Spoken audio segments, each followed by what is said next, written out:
Hello, this is MD Ibrahim. Today I build total 9 CPU for TOEFL Education Lab.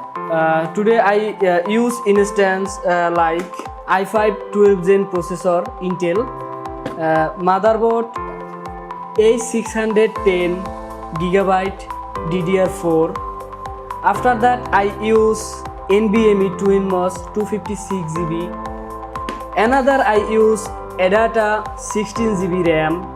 And my power supply is Velutap 450 watt, and my casing